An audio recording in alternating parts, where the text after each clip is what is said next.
Un cordial saludo en el nombre de nuestro gran Dios y Salvador Jesucristo. Les habla Guido Rojas, teólogo católico, transmitiendo en vivo en directo desde la ciudad de Palmira, Valle del Cauca, Colombia.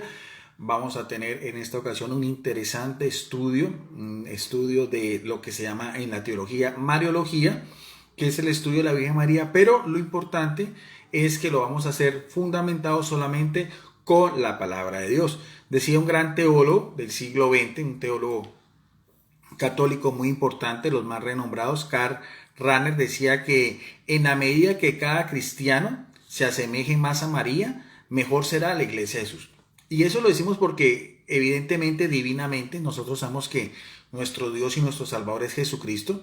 A Él debe ir centrada toda nuestra atención, toda nuestra oración, toda nuestra alabanza, pero María ocupa un lugar importante en la historia de la salvación.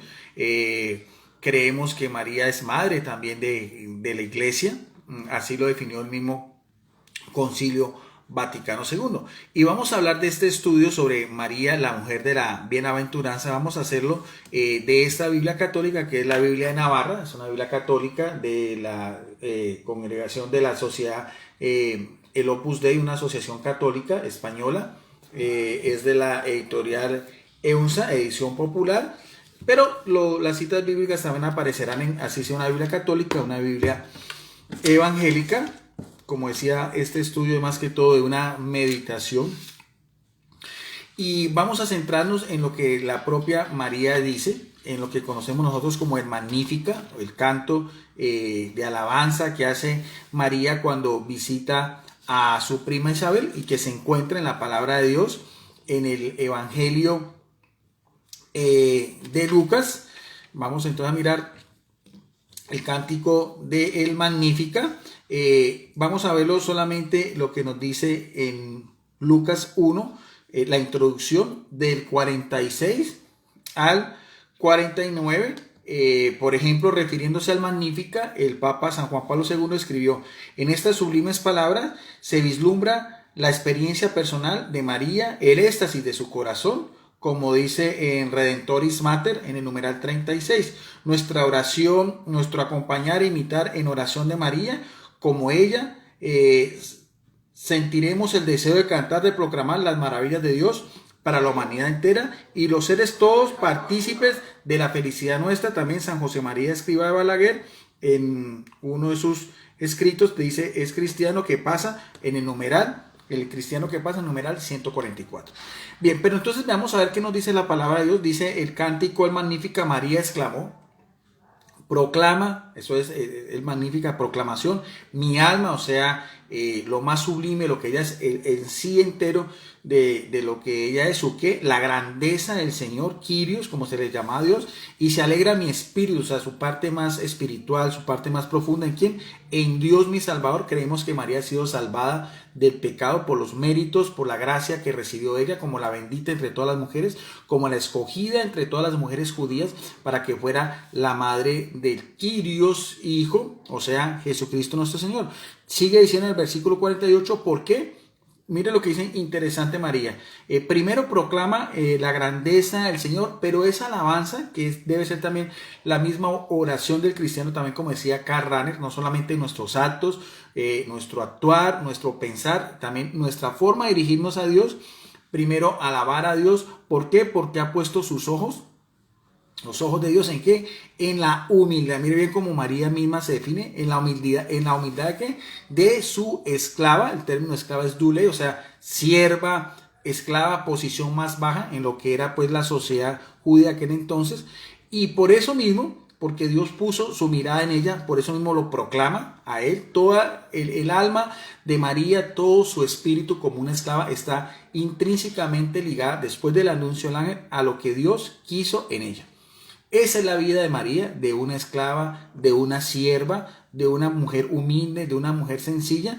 Y algo muy importante que también tenemos que reconocer, porque a veces muchos hermanos evangélicos critican a los católicos cuando hacemos ese tipo de alabanzas. Por ejemplo, este estudio de meditación bíblica que va a aparecer en mi canal en YouTube, que se llama Teólogo Guido Rojas. De hecho, tengo casi 40 videos de estudios personales, de reflexiones acerca de María. Creo que es uno de los pocos canales en YouTube que tienen tantos estudios dedicados a María, sobre todo fundamentado en la palabra de Dios. Invito a mis amigos católicos y evangélicos a manera de instrucción, a manera de complementar su vida espiritual mirando a María, que los puedan observar. Sigue diciendo aquí la palabra de Dios en el versículo 48, porque ha puesto los ojos en su humildad esclava. Por eso, mire lo que dice María, desde ahora, desde ese mismo momento, me llamarán bienaventurada, que todas, en el sentido de plenitud, las generaciones, o sea, generaciones, viene el término genes, o sea, generaciones, edades, tiempos de toda la humanidad hasta la consumación de los siglos. Tenemos que reconocer, si somos cristianos,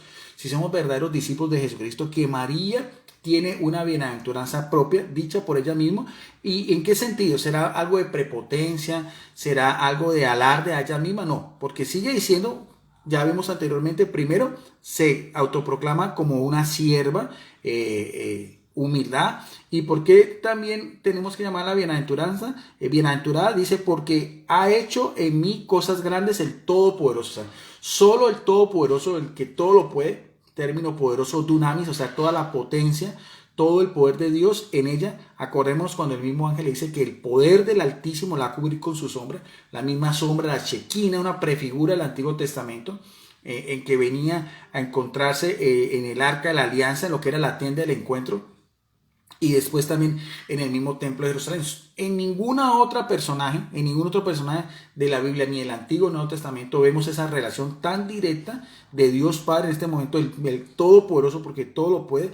Él mismo escogió a María, Él mismo preparó todo ese camino en la historia de salvación del pueblo judío. Él mismo manda a uno de sus ángeles principales, Gabriel, para que a una aldea en Galilea, en Nazaret, de lo más remoto, de lo más perdido, una sencilla mujer, como decíamos, aldeana, para que fuera el anuncio más importante, el anuncio de gozo, que es el nacimiento de su Hijo Jesucristo. Y María, mire bien, en ese mismo sentido de su humildad, de su sencillez, de su espiritualidad, dice Todopoderoso, cuyo nombre es ¿qué? Cuyo nombre es santo. O sea, Dios es el santo de los santos, el Kadosh, como se decía en el Antiguo Testamento, el Hagios, el santo de los santos. O sea, la santidad eterna, la santidad pura, la santidad en su máxima expresión, es Dios Padre. Esa misma santidad también está en su Hijo encarnado, Jesucristo, y también en la acción que actúa en ella el Espíritu Santo.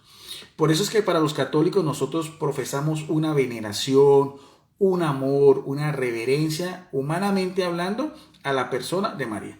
Pero quiero hacer énfasis, porque de esto vamos a mirar a ver si esa misma bienaventuranza que proclama María, que lo consigna el Evangelio de Lucas, vamos a mirar a ver también que sea, no para que digan, porque dicen que no sea un papa, que no sea un padre de la iglesia, que no sea una encíclica, ni el escrito de algún místico, ni siquiera mi persona, que sea el mismo Jesucristo, y que sea el Espíritu Santo que nos explique por qué podemos nosotros deducir un discernimiento de los mismos textos del Nuevo Testamento, por qué María es la bienaventurada entre todas las mujeres a través de todos los tiempos hasta la consumación de los siglos. Hay que tener en cuenta que el término bienaventurada, si nos vamos a ir a lo que es el mismo griego koine, dialectos, el idioma original en que están escritos los textos del Nuevo Testamento, el término viene del término macarizo, que quiere decir por extensión, dice todas las generaciones, exegéticamente hablando, la bendecirán o la proclamará bendita. Eso es lo que podemos entender desde la misma raíz, de la misma morfología, desde la misma sintaxis, cuando vemos en el versículo 48, donde dice, desde ahora me llamarán bienaventurada todas las generaciones, o sea, en un tiempo presente y también un tiempo futuro, hasta la consumación de los siglos. Por extensión, todo cristiano tiene que reconocer que María es una mujer bienaventurada, o también un equivalente de macarizo sería también bendita. Si vamos a mirar a ver, porque cuando uno hace un estudio de Biblia, en este caso Biblia teológica, un estudio de Biblia de teología sistemática, o sea, en el sentido de que vamos a hacer, para probar lo que estamos aquí en esta noche dando a conocer, tenemos que también tener otras citas bíblicas, otras referencias también de los mismos textos, de la misma palabra de Dios, para así complementar y darle fuerza o darle peso a lo que estamos diciendo. Si nosotros vamos en lo que mismo Jesucristo, en ese mismo término de bienaventuranza, o sea, que tiene la bendición, el que tiene la aprobación, bienaventurado el que habla bien de, en este caso, de María, como decíamos, por su humildad, por su sencillez, por su entrega absoluta a los mandatos de Dios, en lo que nosotros conocemos como el Sermón del Monte, capítulo 5 y capítulo 7 del Evangelio de Mateo, hay dos bienaventuranzas que hace Jesucristo en términos generales, pero que podemos nosotros mirar que también tiene por extensión, también por así decirlo, y cobija también a María como su propia madre. Porque el mérito de María también, aparte de ser la madre de él mismo, la madre del Señor, como lo llamó Isabel, es también ser también, y igualmente veíamos la esclava del Señor y también la discípula fiel, la perfecta discípula de Jesucristo, en el cual todos nosotros también podemos imitar esas cualidades. En lo que se llama las bienaventuranzas, dice en el capítulo 5 del Evangelio de Mateo, versículo 1 en adelante: al ver Jesús a la multitud, subió a un monte, se sentó, en señal de lo que era los rabinos como enseñaban, y sus discípulos, sus seguidores, y se acercaron sus discípulos y abriendo la boca enseñó diciendo estas palabras. Y la primera bienaventuranza es, tal vez también la más importante, dice: bienaventurados los pobres de espíritu, porque suyo es el reino de los cielos. O sea, la primera bienaventuranza es como aquí mismo lo dice, el que tiene la aprobación de, son los que son pobres en un sentido de espiritualidad, no tanto materialmente, aunque también se puede hacer analogía, pero ¿por qué? En el sentido pleno de la persona en sí.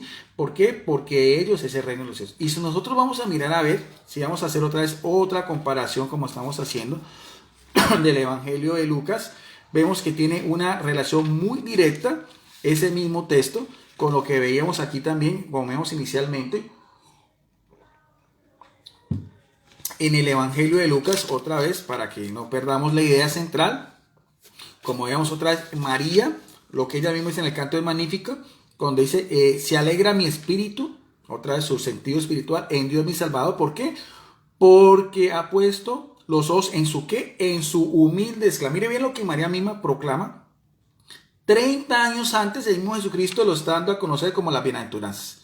O sea, de todos los bienaventurados que hay a través de todas las generaciones que tienen un espíritu pobre, podemos resaltar que María tiene un papel preponderante. De hecho, podemos decir que ella también es el mismo reino de los cielos. Ahora, no solamente esa, no solamente podemos mirar eso, sino también, otra vez, si vamos al Evangelio de Lucas, un poco antes, cuando es el anuncio y la encarnación de el Hijo del Hombre, cuando Dios manda a su ángel, al ángel Gabriel, a comunicar esta extraordinaria noticia, perdón.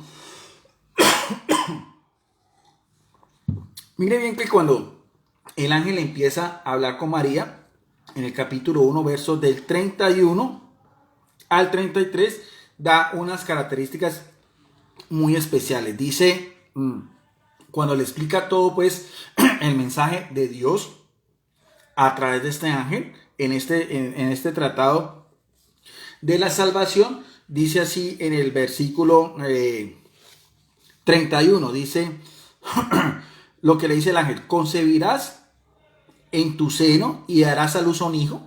Vamos a ver qué hijo es. Y le pondrás por nombre Jesús, que quiere decir Yahvé salvación.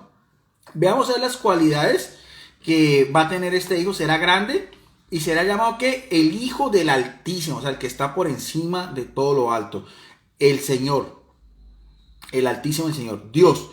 Y el Hijo, este Dios que es el Altísimo, a este Hijo que se va a encarnar en María, mire bien, algo muy importante le dice: le hará, humanamente hablando, el trono de David, su padre. O sea que Jesucristo, el Hijo de María, además de ser el Hijo del Altísimo, además de ser unigénito, terrenalmente hablando, en esa misma relación directa con el pueblo de Israel, él va a ser rey, lo va a entronizar, aquí como dice, el trono de David, su padre. O sea, porque la descendencia, la monarquía venía de la tribu de Judá, de donde también venía David. Por eso al Mesías, al ungido, al Cristo, se le conocía también o se le designaba como el hijo de David, su padre. Ahora, esto da a entender también que si María va a ser la madre de este hijo, ella también tenía que tener esa misma línea, porque los judíos su sangre la heredan solamente por la madre. O sea, aquí podemos nosotros deducir, también lo dice Romanos 1:3, que María también era una descendiente directa del rey David. Ahora, ese reinado también tiene una característica muy especial. Reinará eternamente, no es un reinado terrenal, no es un reinado temporal, un reinado que hemos visto a través de toda la historia, donde un rey es depuesto por otro rey, o a veces las mismas dinastías tienen a veces finales trágicos. No, este reinado será eternamente sobre la casa de Jacob también, el patriarca Jacob, y nuevamente resalta otra vez, este reino no tendrá fin. Quiero que resaltemos esto porque María, si acepta ese anuncio del ángel, ella en ese mismo momento se va a convertir en una reina madre de acuerdo a lo que es la misma cultura, de acuerdo a lo que era la misma tradición del pueblo hebreo. Repito otra vez lo que le dijo el ángel de parte de Dios, porque los ángeles nunca hablan por iniciativa propia. Por eso el término ángel, que viene de agelo o malá, en hebreo quiere decir el mensajero de Dios. Dice, las cualidades del hijo de ella será grande, hijo del Altísimo, tendrá el trono de David, su padre, humanamente hablando, por la carne y la sangre que le vienen de María. Y su reino es eterno sobre la casa de Jacob, un reino que también no tendrá fin. Ahora, es interesante porque ante ese anuncio tan importante, tan sublime, tan esperado desde todo el tiempo antiguo, todas las mujeres judías fieles, devotas, querían ser la madre de ese futuro rey. Y ante eso, ¿cómo responde María otra vez con lo que veíamos acá? Cuando dice Jesucristo en la bienaventuranza, bienaventurados los pobres de espíritu, porque ellos es el reino de los cielos. Y mire también, si no tiene una relación, un paralelismo, porque María dice, ante ese anuncio del ángel, en ese mismo contexto del Evangelio de Lucas en el capítulo 1, si vamos a mirar solamente en el versículo 38, María responde, he aquí, otra vez, lo mismo que vemos, la esclava, Dulé, la sierva del Señor, hágase en mí según tu palabra. Entonces, aquí podemos mirar a ver el primer paralelismo de María en las bienaventuranzas con los pobres de espíritu, en las que ella realmente ese reino de Dios, como veíamos acá, como estamos mirando aquí, en los que Jesucristo mismo proclama, ella también sería de las principales portadoras de estos mismos, en esa fila, que serían los mismos humildes del Señor, los mismos que en la cultura judía eran los anahuín, los pobres de Yahvé, o sea, los más humildes, los más despreciados. Importante eso porque alguien esperaría que la madre de este rey tendría que ser de la clase aristocrática, de pronto en la misma, en Belén o en el mismo Jerusalén, pero no, vemos que es en Nazaret, Galilea de los gentiles, o sea, al norte, en una comarca perdida de no más de 1500 habitantes. Entonces, bienaventurados los pobres de espíritu, porque ellos es el reino de los cielos. Ahora, no solamente es eso, porque vamos a mirar también en esa misma, como decíamos, en la misma cultura judía, el papel tan importante de lo que era la reina madre. Lo vamos a hacer a la par de este diccionario que es importante, es uno de los principales diccionarios que yo tengo, Diccionario Bíblico Ilustrado de Alfonso Ropero, uno de los principales eruditos evangélicos que vive actualmente, para que él mismo también nos diga también cuando nosotros buscamos sobre el término reina en lo que era la misma cultura judía, cuál era su importancia y cuál era su significado más exacto. Reina viene del término hebreo Gevirá, que quiere decir reina madre. ¿Por qué reina madre? Porque lo habíamos visto. Lo mismo que anunció el ángel cuando le dijo que su padre David, el reino, el trono, iba a ser un reino eterno. Por lo tanto, en esa misma dinastía davínica, del cual también venía Jesucristo, aquí podemos mirar ese mismo trasfondo cultural, religioso, que es muy importante cuando uno estudia la palabra de Dios. O sea, cualquier persona que sea un estudiante de la Biblia no puede solamente irse al texto como tal, tiene que saber algo de exégesis, algo de hermenéutica, algo de la morfología, de la misma sintaxis, también lo importante, el mismo ambiente cultural, histórico y religioso. Por eso estas obras de consulta nos dan una gran ayuda. Y aquí mismo lo dice, nos dice Alfonso Ropero en su diccionario en la página 1332, dice: el título de la reina madre, Gebirá, denota autoridad, señorío, como femenino de Gebir, señor. Ocupaba una alta posición en la monarquía de Judá. Sabemos que Jesucristo también, de la tribu de Judá, de Jacob, del reino de David. ¿Ve? Y gozaba de mucha autoridad en ese gobierno. Quizás era el resultado inevitable de la poligamia, el hecho de que fueran varias las esposas reales, su condición social previa al matrimonio y la precariedad del favor y efecto por parte de su esposo y señor. Todo tendía a anular la influencia de la reina consorte, o sea, la reina esposa, la cual era transferida a ¿quién? A la madre. Al ser la única mujer que ocupaba siempre la misma dignidad fija, o sea, la Gebirá era una dignidad fija. En este caso, mire bien, muy importante, porque no era de esos reyes de Judá que vino David y Salomón y otros, no, es el más importante, el reino que no va a pasar jamás. O sea que María, si vamos a ver este mismo contexto, ese mismo término de Gebirá va a ser eternamente. Por eso es que también dice ella, me llamarán bienaventurada todas las generaciones. ¿Por qué? Por ella misma no, por los méritos de su Hijo, por lo que veíamos también en las bienaventuranzas y también por lo que vemos en el Magnífica, porque el Todopoderoso ha hecho grandes cosas en ella. Por eso ella ensalza, por eso ella exalta, por eso ella alaba a Dios. Y sigue diciendo, porque es importante este mismo contexto, trasfondo que estamos hablando. Dice, la influencia de la reina madre se ve en las narraciones del encuentro de Betsabé con Salomón, otros los descendientes de Jesucristo. No es sino que usted vea en el Evangelio de Mateo, al principio, en el prólogo, a quien acudió para hablar a favor de Adonías. El rey se levantó para recibirla y le hizo reverencia. Volvió a sentarse en su trono e hizo poner una silla para la madre del rey, que se sentó a su derecha, como aparece en Primera de Reyes, capítulo 2, versículo 19. Eso es una analogía también, que podemos mirar también directamente a Jesucristo con María. Y sigue diciendo, el cargo de reina madre no tuvo paralelo en el reino del norte, o sea, en el reino de Israel, debido quizás a la inestable situación dinástica de los reyes de Israel, en contraste con la estabilidad de la casa de David.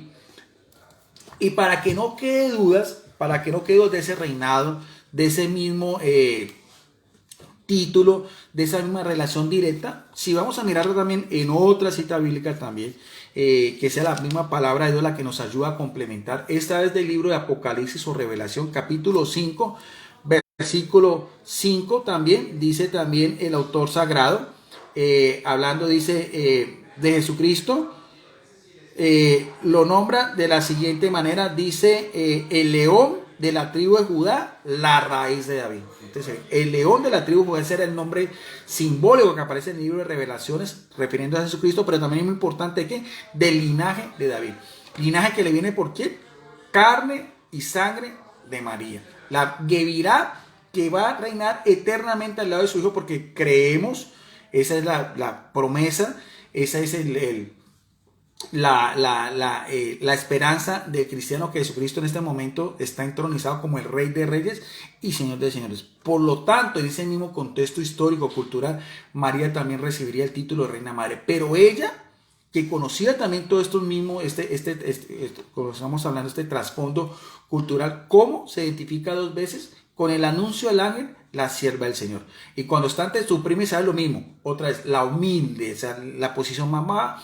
Dos veces ella misma se declara como sierva o se declara también como esclava. Pero no es solamente eso, no es solamente ese mismo paralelismo, lo que es la bienaventuranza, porque no perdamos lo que ella misma decía, bienaventurada, porque ese mismo término, como decíamos, que viene del griego macarizo. Otra vez, en las bienaventuranzas también, en el Evangelio de Mateo, hay otra que también podemos tener una relación muy directa, que también con María, cuando nos dice también en la bienaventuranza capítulo 5 versículo 8, dice también Jesucristo, bienaventurados los limpios de corazón. O sea, corazón es cardio, que viene del término cardía. El corazón siempre para el judío se identifica con sus sentimientos, con su relación espiritual, con su parte afectiva y religiosa. ¿Por qué? Porque los que son limpios de corazón, ellos verán a Dios. No solamente los que son humildes, también de ellos es el reino de los cielos. En este caso también creemos que María, por lo que estamos hablando, por su humildad, por su sencillez, sino también los limpios de corazón. ¿Quién es la persona humanamente que tiene un corazón más limpio sino María? Lo dice el ángel y lo dijo Isabel cuando dice, bienaventurada es entre todas, la bendita entre todas las mujeres. No hay una mujer más bendita que ella, no hay una mujer más santa que ella, no hay una mujer que tenga un papel más importante en la historia de salvación que María, la que estuvo al lado de su Hijo Jesucristo desde la cuna de Belén cuando lo vio nacer hasta 33 años después cuando lo ve morir de una manera pues tormentosa, de una manera completamente bárbara, crucificado, llagado, completamente lacerado en la cruz del Calvario de Jerusalén. Pero el mismo Jesucristo dice que los limpios de corazón verán a Dios, y vamos a mirar a ver si esos limpios de corazón también no tienen algo directo con lo que estamos hablando. Como decía, el mismo Jesucristo nos va a responder eso. Y vamos a mirar si también María podemos nosotros en este discernimiento espiritual mirar a ver si podemos hacer ese mismo acercamiento como lo estamos haciendo. Cuando Jesucristo tiene ya 12 años de edad y nos dice aquí la palabra de Dios, sube al templo de Jerusalén como era la costumbre a lo que era la fiesta de la Pascua. Nos dice también el mismo Evangelio de Lucas en el capítulo 2. Vamos a verlo desde el versículo 46 al 52, que es cuando después de 3 días lo encuentran con José, su padre adoptivo, en medio de los doctores de la ley, haciéndoles preguntas y contestándoles las mismas. Hay un diálogo directo entre Jesucristo con María, porque es la primera vez que Jesucristo se autoproclama, prematuramente hablando, porque estamos hablando de los 12 años, empieza su ministerio público a los 30, o sea, 18 años antes de ¿qué? De lo que era su mismo mesianismo, de lo que era su misma misión, de acuerdo al mismo propósito y a los mismos designios de Dios. Por eso vemos aquí otra vez en la palabra de Dios en el versículo 46, dice, al cabo de 3 días lo encontraron en el templo, sentado en medio de los doctores, escuchándoles y preguntándoles. Cuando le oían quedaban admirados de la sabiduría de sus respuestas. Al verlo se maravillaron y le dijo su madre, o sea, otra vez solamente María es la que tiene un diálogo directo con Jesucristo, a pesar de que el que tenía la autoridad en la familia judía era José, que se llamaba Pater. A los padres se les tenía que decir como amo, Señor. Él era la cabeza del hogar, pero en este caso quien toma la autoridad con ese hijo que se perdió 3 años no es José, sino María, porque al fin y al cabo es carne y sangre de ella. Y mire la forma como María le dice, la única que tiene autoridad de decirle al ungido de Dios, al verbo encarnado, al anunciado por todos los profetas, dice hijo. Solamente María puede decirle a Jesucristo hijo. ¿Por qué nos has hecho esto? Mira que tu padre, en ese sentido un padre en la ley que es José, y yo, que es su madre carnal, la que lo gestó, la que lo llevó durante 9 meses en su vientre, la que lo alimentó con su propia leche materna, angustiados te hemos buscado. Y él le dijo, mira lo que dijo Jesucristo, antepone las cosas terrenales a las cosas espirituales, a su misma misión, a su misma labor, porque dice, le dijo Jesucristo, ¿por qué me buscáis? ¿No sabéis que es necesario que yo esté en las cosas de mi Padre? O sea, por eso estaba en el templo, por eso estaba hablándole con los doctores de la ley, todo lo que era la misma Taná, el mismo Pentateuco, esas mismas leyes, todas las mismas profecías, todo lo que tenía que ver con la salvación que venía de Israel. En eso Jesucristo estaba haciendo eso. Pero ellos no comprendieron lo que les dijo en ese momento, porque al fin y al cabo María no tiene pues la sabiduría de Dios. Ella simplemente es una simple mujer, una mujer con muy poca instrucción, una mujer humilde, sencilla, como decíamos de Nazaret. Pero aquí dice algo muy importante, porque el Evangelio de Lucas no termina. Acordemos lo que estamos hablando todo de lo que decía los de corazón limpio. Sigue diciendo el mismo Lucas, dice el cronista Lucas, dice, bajó con ellos, vino a Nazaret y les estaba sujeto. Y su madre, otra vez María, a la que le dijo hijo, guardaba que todas estas cosas en su corazón. Todo lo que María iba recibiendo, el mismo anuncio del ángel Gabriel, las mismas alabanzas que recibe de parte de Isabel, lo mismo que también los ángeles cuando se acercan, ven ese coro majestuoso de ángeles en el cielo, todos esos acontecimientos sobrenaturales, todos esos acontecimientos con su unigénito, que al mismo tiempo también era primogénito. Mire lo que dice la palabra de Dios en esta mujer, si no es importante en la historia de la salvación y si no es un modelo a seguir. ¿Por qué? Porque ella sí fielmente, quiero que ponga mucho cuidado en esto, dice, ella guardaba todas estas cosas en su corazón. Y Jesús iba creciendo en sabiduría, en edad y en gracia delante de Dios y de los hombres. O sea, la gracia y la sabiduría de Dios en ese hogar, en lo que fue la vida oculta de Jesús hasta los 30 años. ¿Quién fue testigo de todo eso? María y José. Cuando Jesucristo empieza su vida pública ya no se nombra José, y solamente hasta los 3 años la única que lo sigue acompañando en algunos momentos importantes de ese ministerio público es María.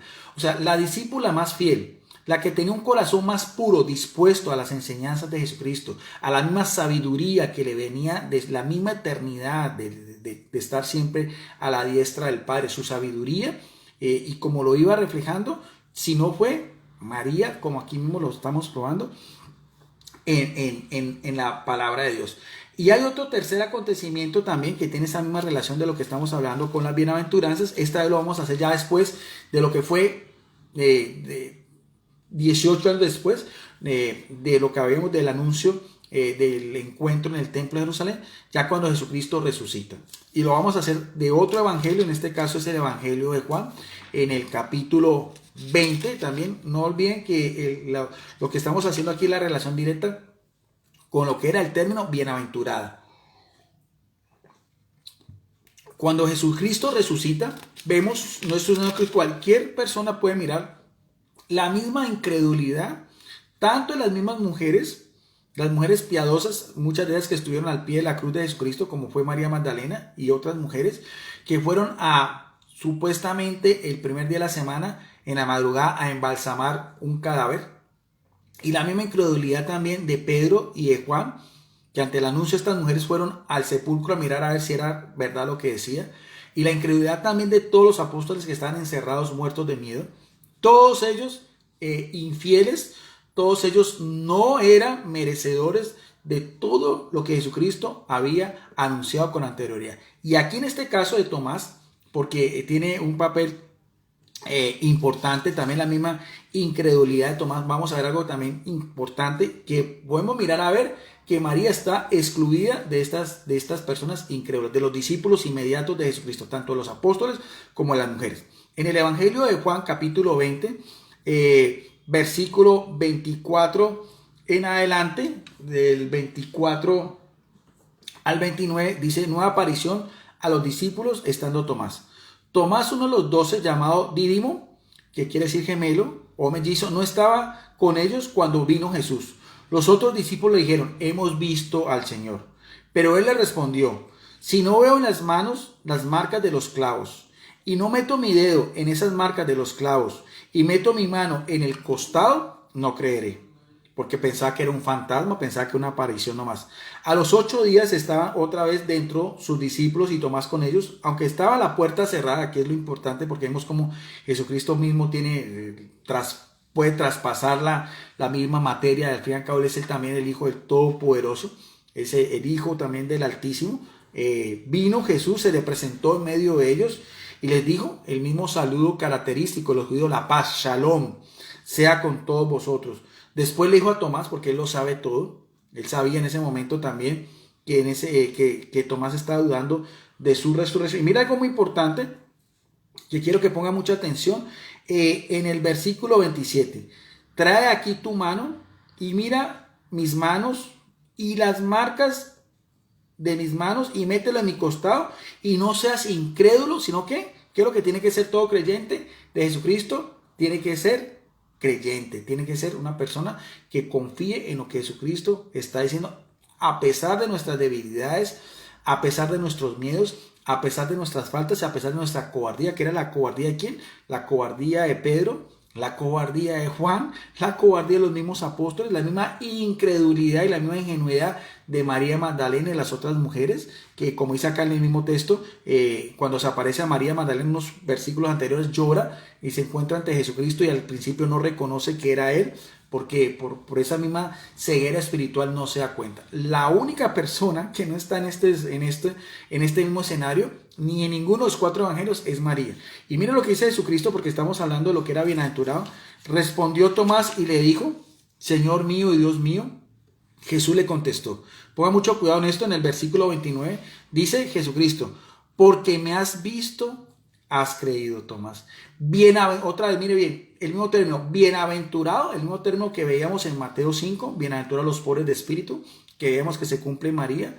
Bienaventurados los limpios de corazón, porque hay una mujer con un corazón más limpio que María, la única criatura escogida por todos los tiempos para ser la que le da la humanidad, con el cual Jesucristo nos redime, su carne y su sangre, que él mismo dijo, mi carne es verdadera comida y mi sangre es verdadera bebida, el mismo cordero inmolado en la cruz, y dice, bienaventurados los que sin haber visto hayan creído. Y esto es un elogio directamente a María, porque es la discípula fiel, la que guardaba en su corazón, como decíamos en el Evangelio de Lucas, cuidadosamente todas estas cosas. La única que tenía en este mismo momento, si vamos a volvernos 33 años después, la fidelidad, el amor, la esclavitud, la servidumbre y la entrega. Ahora, que no sea ya el propio Jesucristo, vamos a finalizar eso, sino que sea el propio Espíritu Santo. Acordemos que el Espíritu Santo tiene algo que llama inerrancia. Todo lo que viene del Espíritu Santo es verdad absoluta. Para que veamos bien, como dice Jesucristo, quiero que tengamos otra vez en cuenta para finalizar esta pequeña meditación. Cualquier persona puede mirar, comparar en los mismos textos bíblicos. No me desviado de lo que nosotros podemos apreciar en la palabra de Dios.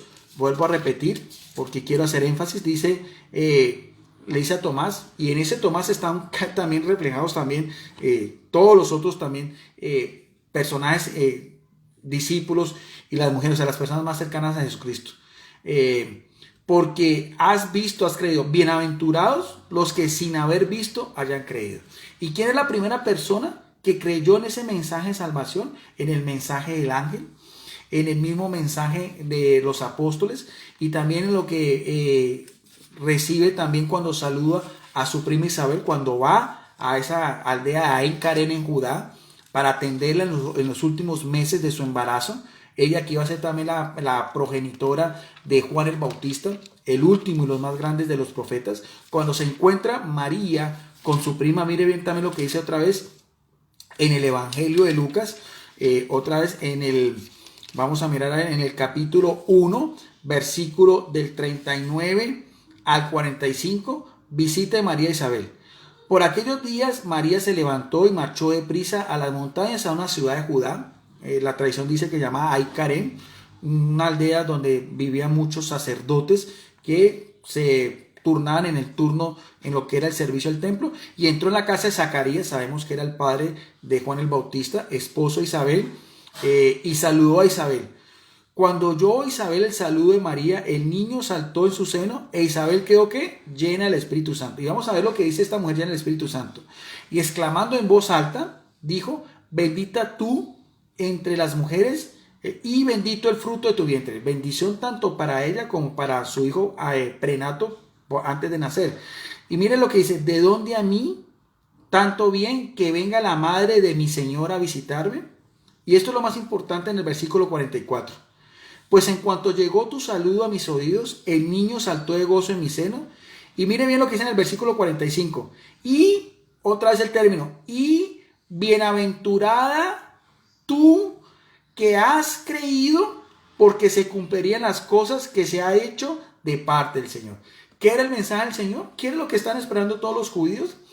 Desde el mismo Isaías 7:14, la doncella está encinta y va a dar un hijo al que pondrá por nombre Manuel. Esa misma profecía, de ese mismo texto también de este profeta mayor de Isaías, también eso mismo, 800 años atrás, todo judío estaba esperando eso.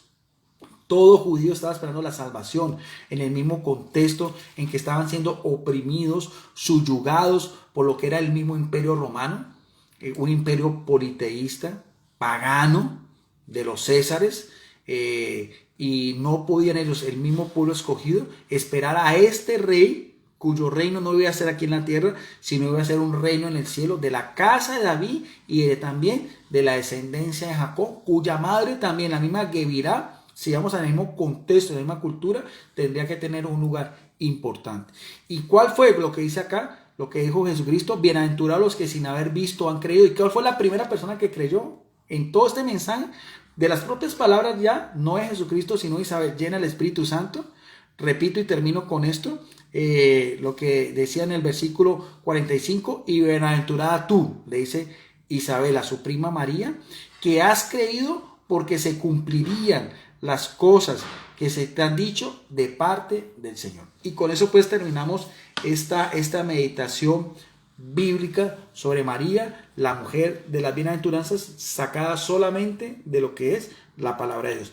Bendiciones para todos mis amigos que en este momento están conectados. Para todos un saludo especialísimo. Antonio Camacho, Noé Robledo, Arturo Acevedo Bravo, el pastor Enrique Estrella Jr., bendiciones para él en Puerto Rico. Juan Guinea, Cristian Mejía también, Mauro Alfonso, Luis Rodríguez de los Testudos, Luis C. Hurtado, nuestro amigo también de Perú, apologista católico, Boris Glenn también, nuestro amigo también pentecostal, Israel Gómez, también bendiciones, Eric Rodríguez también de los Testudos, bendiciones para él, Luis Enrique Aranciba Ahumado también, León de Dios, bendiciones, Joel Aones también, Sánchez Ortiz, José Alvarado, Jorge Rivero, Juan Peña también, un apologista también calvinista.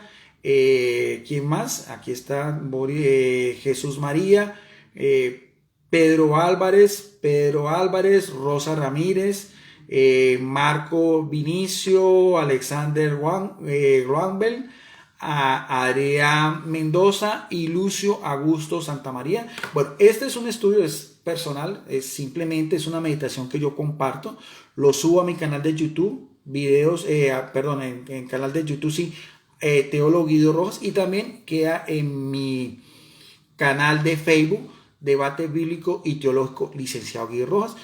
Simplemente es una meditación, el católico pues que quiera, más que todo por el amor que tenemos a María, pero también por lo menos lo hice desde la palabra de Dios. Para mis hermanos evangélicos, ahí están las citas bíblicas, pueden mirar el mismo contexto, pueden mirar la misma relación exegética, la misma concordancia y la misma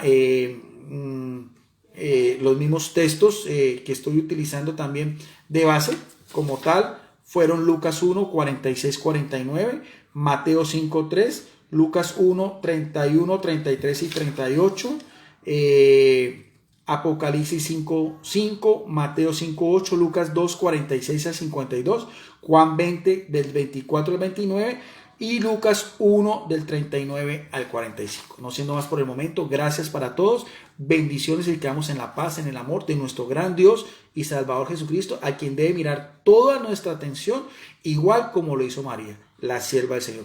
Porque si estamos alabando a María, si estamos reconociendo sus atributos, no es en ella misma, sino que ella es el camino que nos tiene que llevar a nuestro único Dios, al que merece toda nuestra adoración, que es su unigénito Jesucristo, el único que tuvo también esa relación directa por toda la eternidad, y aún en el cielo María le puede decir también hijo mío, porque estuvo al pie de él desde, como le dijimos, hasta María aparece también después de la misma resurrección, ya aparece en lo que es ya en el preámbulo a lo que fue el Pentecostés, en el cenáculo, en oración, esperando también en la unción de que va a venir del Espíritu Santo. Por eso también María es también la madre de la iglesia, y fue también, por así decirlo, la persona importante que estuvo también dándoles fortaleza a los apóstoles y a las otras personas. ¿Por qué? Porque era la persona más cercana a Jesucristo, la que más había guardado todas las cosas en su corazón, era ella. Y por eso es que también Lucas la menciona con nombre propio